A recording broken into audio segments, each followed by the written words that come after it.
कल कर्नाटक में चुनाव है और उसके पहले वहां पर राजनीति तेज हो गई है। आज हनुमान चालीसा का पाठ पढ़ा जा रहा है, जिस पर विवाद भी शुरू हो गया है। हमारे साथ हैं पूर्व केंद्रीय मंत्री मुख्तार अब्बास नकवी। सर, कैसे देखते हैं इसको? कांग्रेस कह रही है कि ये पोलराइजेशन की कोशिश है। देखो, हनुमान चालीसा हमारे देश की संस्कृति और संस्कार का हिस्सा है। और इस सनातनी संस्कृति और संस्कार पर अगर कोई सियासी सवाल कर रहा है तो उसकी सोच के बारे में आप समझ सकते हैं। इनकी दिक्कत क्या हुई है?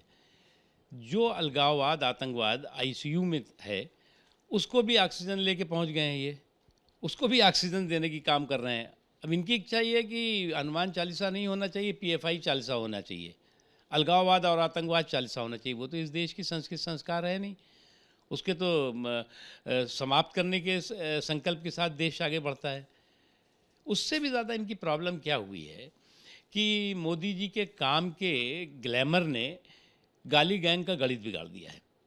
अब अगर मोदी जी के काम के ग्लैमर ने गाली गैंग का गणित बिगाड़ दिया है तो इसी तरह की बहकी बहकी बातें आपको सुनाई पड़ेंगी, बेसुरी बातें नहीं, सुनाई। लेकिन चुनाव से एक दिन पहले चुनाव आयोग कह रही है कि ये चुनाव मतलब आचार संहिता अब तो अलाउड भी नहीं है, तो एक दिन पहले ये कोशिश, इसलिए इस पर सवाल उठ।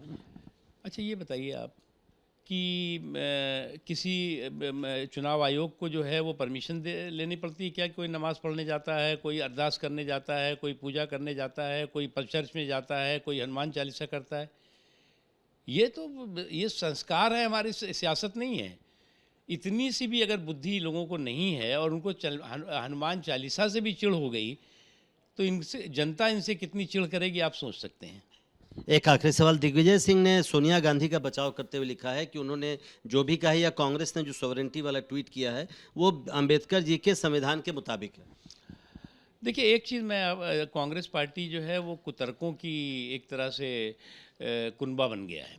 और इस कुतर्कों के कुनबे को तर्क इनके समझ में नहीं आता, और जब तर्क नहीं समझ में आता तो कुतर्कों का कुनबा जो है वो एक के बाद एक बातें करता है। ये जो बातें उन्होंने चुनाव में कही हैं, ये न केवल अनकॉन्स्टिट्यूशनल है, बल्कि आप अलगाववाद और बिखराववाद को बढ़ावा देने की आपकी साजिश और षड्यंत्र का हिस्सा है। इतनी सी बात आपको समझ में नहीं आती।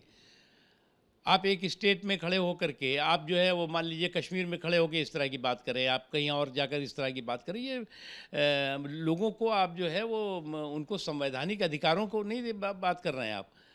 आप जो है उन अलगाववादियों को प्रश्रय और प्रमोट और प्रोटेक्ट करने की बात कर रहे हैं जो इस तरह के माहौल को बनाने में लगते हैं। चलिए, बहुत बहुत शुक्रिया। तो मुख्तार अब्बास नकवी का कहना है कि इसमें कुछ भी गलत नहीं है और हनुमान चालीसा के पाठ के लिए किसी से परमिशन की ज़रूरत नहीं पड़ती है। कैमरामैन वेद पांडे के साथ प्रशांत, एबीपी न्यूज़, दिल्ली।